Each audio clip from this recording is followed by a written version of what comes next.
எஸ்ஐபினா நான் எஸ்ஐபி எப்படி ஸ்டார்ட் பண்ணுறது? ரூ. 500 எஸ்ஐபி பண்ண முடியுமா? எஸ்ஐபி பண்ணுறது மூலிமா ப்ராஃபிட் பார்க்க முடியுமா? அதில் இருக்க ரிஸ்க் அண்ட் ரிட்டர்ன்ஸ் என்ன? எஸ்ஐபி எப்படி வேலை செய்யுது அப்படின்றத இந்த வீடியோவில் டீட்டெயில்டாக பார்க்கலாம். எஸ்ஐபி அப்படின்னா சிஸ்டமேட்டிக் இன்வெஸ்ட்மெண்ட் பிளான். ஒவ்வொரு மாதமும் ஒரு குறிப்பிட்ட அமௌண்ட்டை வந்துட்டு நம்ம மியூச்சுவல் ஃபண்ட்ஸில் இன்வெஸ்ட் பண்ணுறது தான் வந்துட்டு எஸ்ஐபி. இப்போ உதாரணத்துக்கு ஒரு ₹1000 இருக்குது அப்படின்னா வந்துட்டு அந்த ₹1000 மாதம் மாதம் ஒரு ஃபண்டில் நம்ம இன்வெஸ்ட் பண்ணிட்டு வரது தான் வந்துட்டு சிஸ்டமேட்டிக் இன்வெஸ்ட்மெண்ட் பிளான். மியூச்சுவல் ஃபண்ட்ஸில் வந்துட்டு 2 டைப்பாக இன்வெஸ்ட்மெண்ட் பண்ணலாம். ஒன்று வந்துட்டு லம்சம், இன்னொன்று வந்துட்டு எஸ்ஐபி மூலிமா. லம்சமாக எல்லாராலையும் ஒரே டைமில் பண்ண முடியுமான்னு கேட்டாச்சுன்னா கிடையாது. இதுவே எஸ்ஐபி மூலிமா மாதம் மாதம் 1000மோ 2000மோ வந்துட்டு இன்வெஸ்ட்மெண்ட் பண்ண முடியும். இதுதான் வந்துட்டு systematic investment plan. Next SIP எப்படி வேலை செய்யுது அப்படின்னா, ஒரு மியூச்சுவல் ஃபண்ட்ஸில் நம்ம மாதம் மாதம் இன்வெஸ்ட் பண்ணுறோம் அப்படின்னா அந்த ஃபண்டோட என்ஏவி வேல்யூ எவ்வளவோ அதுக்கு ஏற்ற யூனிட்ஸ் வந்துட்டு நமக்கு கிடைக்கும். இப்போ எக்ஸாம்பிளுக்கு ஒரு ஃபண்டோட என்ஏவி வேல்யூ வந்துட்டு ₹100 இருக்குது அப்படின்னா நம்ம இன்வெஸ்ட் பண்ணுற அமௌண்ட் வந்துட்டு ₹1000 அப்படின்னா நமக்கு வந்துட்டு 10 யூனிட்ஸ் வந்துட்டு கிடைக்கும். இதே அந்த என்ஏவியோட வேல்யூ ₹50 இருக்குது அப்படின்னா வந்துட்டு நமக்கு 20 யூனிட்ஸ் வந்துட்டு கிடைக்கும். ஸோ இப்படி தான் வந்துட்டு நம்ம இன்வெஸ்ட் பண்ணுற அமௌண்ட் வந்துட்டு கால்குலேட் ஆகி நமக்கு வந்துட்டு யூனிட்ஸாக கிடைக்கும். நெக்ஸ்ட் வந்துட்டு rupee cost averaging. Rupee cost ஆவரேஜிங்னா மார்க்கெட் வந்துட்டு இறங்கும் போதும் நம்ம இன்வெஸ்ட் பண்ணுவோம், மார்க்கெட் வந்துட்டு ஏறும்போதும் நம்ம இன்வெஸ்ட் பண்ணுவோம். இப்படி மேலே ஏறும்போதும் இன்வெஸ்ட் பண்ணுறதுனாலையும் இறங்கும் போது இன்வெஸ்ட் பண்ணுறதுனாலையும் நம்ம வந்துட்டு என்ஏவி வேல்யூ வந்துட்டு ஆவரேஜ் பண்ணிக்கிட்டே தான் இருப்போம். இதுதான் வந்துட்டு ரூபி காஸ்ட் ஆவரேஜிங். நெக்ஸ்ட் வந்துட்டு காம்பவுண்டிங் வந்துட்டு எப்படி ஒர்க் ஆகுதுன்னு பார்த்தாச்சுன்னா, நம்ம இன்வெஸ்ட்மெண்ட் பண்ணுற ஸ்டார்டிங்கில் வந்துட்டு காம்பவுண்டிங்லாம் பெருசாக ஒர்க் ஆகாது. இதே 10 இயர்ஸ்க்குள்ளே பார்த்தா கூட ஸ்லோவாக தான் காம்பவுண்டிங் வந்துட்டு ஸ்டார்ட் ஆகும். இதுவே 10 இயர்ஸ்க்கு மேலே 20 இயர்ஸ்க்கு மேலே நம்ம இன்வெஸ்ட்மெண்ட்டை தொடர்ந்து பண்ணிக்கிட்டே இருக்கும் அப்படின்னா வந்துட்டு அப்போ தான் காம்பவுண்டிங் வந்துட்டு ரொம்ப நல்லா வளர்ச்சி அடையும். அப்போ தான் காம்பவுண்டிங் ஒர்க் ஆகுறது வந்துட்டு நமக்கு நல்லாவே தெரியும். ஸோ ஒரு 10 இயர்ஸ் மேலே பிளான் பண்ணி இன்வெஸ்ட்மெண்ட்ஸ்லாம் எல்லாமே பண்ணுங்கள். அப்போ தான் காம்பவுண்டிங் பெனிஃபிட்ஸ் வந்து நமக்கு கிடைக்கும். நெக்ஸ்ட் வந்துட்டு ஒரு நல்ல மியூச்சுவல் ஃபண்டு வந்துட்டு எப்படி சூஸ் பண்ணுறது அப்படின்னு பார்த்தாச்சுன்னா, அந்த ஃபண்டோட கேட்டகரி உங்களுக்கு எந்த ஃபண்ட் கேட்டகரி வேணுமோ அந்த ஃபண்ட் கேட்டகரியை வந்துட்டு சூஸ் பண்ணணும். நெக்ஸ்ட் வந்துட்டு எக்ஸ்பென்ஸ் ரேஷியோ பார்க்கணும். எக்ஸ்பென்ஸ் ரேஷியோ வந்துட்டு 0.5 கீழே இருக்கணும், இல்லைனா 1க்கு கீழே இருக்கணும். 1க்கு மேலே போகுதுன்னா அதோட எக்ஸ்பென்ஸ் ரேஷியோ வந்துட்டு அதிகமாக இருக்கும். நெக்ஸ்ட் எக்ஸிட் லோட் பார்க்கணும். எக்ஸிட் லோட்னா இப்போ 1 இயர்க்குள்ளே எக்ஸிட் ஆனால் இவ்வளோ தூரம் வந்துட்டு பிடிப்பாங்க அப்படின்ற மாதிரி சொல்லியிருப்பாங்க. ஸோ அந்த எக்ஸிட் லோடையும் பார்த்துக்கோங்க. நெக்ஸ்ட் வந்துட்டு ஃபண்ட் மேனேஜரோட அனுபவம் பார்க்கணும். அந்த ஃபண்ட் மேனேஜருக்கு வந்துட்டு எவ்வளோ அனுபவம் இருக்குது அப்படின்றத வந்துட்டு பார்க்கணும். நெக்ஸ்ட்டு ஆல்ஃபா வந்துட்டு ப்ளஸில் இருக்கணும்.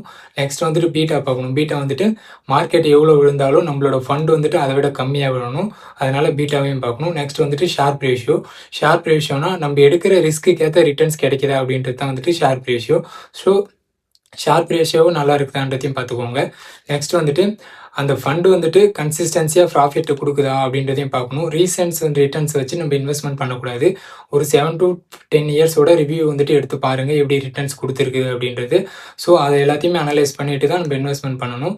நெக்ஸ்ட்டு அந்த ஃபண்டு வந்துட்டு என்னென்ன ஸ்டாக்ஸ்லாம் வந்துட்டு ஹோல்டிங் பண்ணியிருக்கிறாங்க அப்படின்றதையும் வந்துட்டு நம்ம செக் பண்ணணும். ஓகேங்களா? நெக்ஸ்ட் வந்துட்டு எஸ்ஐபியில் இருக்க அட்வான்டேஜஸ் என்னன்னு பார்த்தாச்சுன்னா, இப்போது சின்ன அமௌண்ட் வச்சு கூட நம்மளால் மியூச்சுவல் ஃபண்ட்ஸில் எஸ்ஐபி பண்ண முடியும். லாங் டைமுக்கு வந்துட்டு ஒரு நல்ல வெல்த் கிரியேஷன் வந்துட்டு பண்ண முடியும். இப்போ எதனா ஒரு மந்த் வந்துட்டு நம்மளால் எஸ்ஐபி பண்ண முடியல அப்படின்னா கூட அந்த எஸ்ஐபி வந்துட்டு நம்மளால் ஸ்கிப் பண்ணிக்க முடியும். அதேமாரி காம்பவுண்டிங் பெனிஃபிட்ஸ்லாம் வந்துட்டு கிடைக்கும்.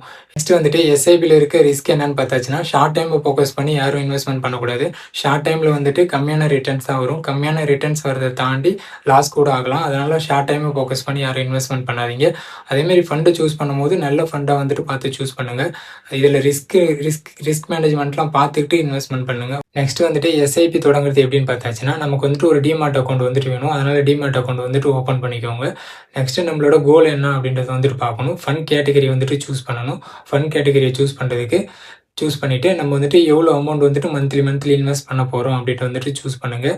எந்த டேட்டில் வந்துட்டு அமௌண்ட் வந்துட்டு எடுக்கணும் அப்படின்றத வந்துட்டு சூஸ் பண்ணிக்கோங்க. ஏன்னா வந்துட்டு ஆட்டோ டெபிட் தான் செட் பண்ணுவீங்க. ஆட்டோ டெபிட் செட் பண்ணிட்டீங்கன்னா மந்த்லி ஆனால் அந்த அமௌண்ட் வந்துட்டு டெபிட் ஆகி நீங்கள் சூஸ் பண்ணியிருக்கிற ஃபண்டில் வந்துட்டு இன்வெஸ்ட் ஆகிடும். ஸோ வந்துட்டு ஆட்டோ டெபிட் தான் வந்துட்டு செட் பண்ணுற மாதிரி இருக்கும். மியூச்சுவல் ஃபண்ட்ஸில் வந்துட்டு எஸ்ஐபி பண்ணுறது வந்துட்டு ஒரு லாங் டைமுக்கான வெல்த் கிரியேஷன் பண்ணுறதுக்கான வழி தான். ஸோ யாரும் ஷார்ட் டைமை ஃபோக்கஸ் பண்ணி இன்வெஸ்ட்மெண்ட் பண்ணாதீங்க. இப்போது எஸ்ஐபி பண்ணுறது மூலிமா எவ்வளோ ரிட்டர்ன்ஸ் வரும் அப்படின்றது வந்துட்டு ஒரு சின்ன கால்குலேஷன் வந்துட்டு பார்க்கலாம். எஸ்ஐபி கால்குலேட்டர் பார்த்தாச்சுன்னா, நம்ம வந்துட்டு மந்த்லி இன்வெஸ்ட்மெண்ட் வந்துட்டு ஒரு ₹2000 பண்ணுறோம். ரிட்டர்ன்ஸ் வந்துட்டு 12% வச்சுருக்குறோம். டைம் பீரியட் வந்துட்டு 10 இயர்ஸ் வந்துட்டு நம்ம இன்வெஸ்ட்மெண்ட் பண்ணுறோம். ஓகேங்களா? அப்போ நம்ம இன்வெஸ்ட் பண்ண அமௌண்ட் வந்துட்டு ₹2,40,000 இருக்குது. இதுவே ரிட்டர்ன்ஸ் மட்டும் ₹2,08,000 இருக்குது. இதுவே வந்துட்டு ஒரு 20 இயர்ஸ் நம்ம வந்துட்டு இன்வெஸ்ட்மெண்ட் பண்ணுறோன்னு வச்சுக்கோங்க. 20 இயர்ஸ் மாற்றிக்கலாம். 20 இயர்ஸ் இன்வெஸ்ட்மெண்ட் பண்ணுறோம் அப்படின்னா வந்துட்டு இன்வெஸ்ட் பண்ண அமௌண்ட் மட்டுமே வந்துட்டு ₹4,80,000 இருக்குது. இதுவே ரிட்டர்ன்ஸ் மட்டும் பார்த்துட்டிங்கன்னா 13,50,000 ரிட்டர்ன்ஸ் மட்டுமே வந்திருக்குது. ஓகேங்களா? ஸோ நம்ம எவ்வளோ டைம் பீரியட் கொடுத்து இன்வெஸ்ட்மெண்ட் பண்ணுறோன்றதை பொறுத்து தான் இருக்குது. இந்த வீடியோ வந்துட்டு ஒரு எஜுகேஷன் பர்பஸ்க்காக மட்டும்தான். நீங்கள் இன்வெஸ்ட் பண்ணுறதுக்கு முன்னாடி உங்களோட ஓன் அனலைசஸ்லாம் பண்ணிவிட்டு இன்வெஸ்ட்மெண்ட் பண்ணுங்கள். உங்களுக்கு எதனா டவுட்ஸ் இருக்குது அப்படின்னா கமெண்ட்டில் கேளுங்க. உங்களுக்கு இந்த வீடியோ வந்துட்டு யூஸ்ஃபுல்லாக இருந்தால் லைக் பண்ணிக்கோங்க. சேனலையும் சப்ஸ்கிரைப் பண்ணிக்கோங்க.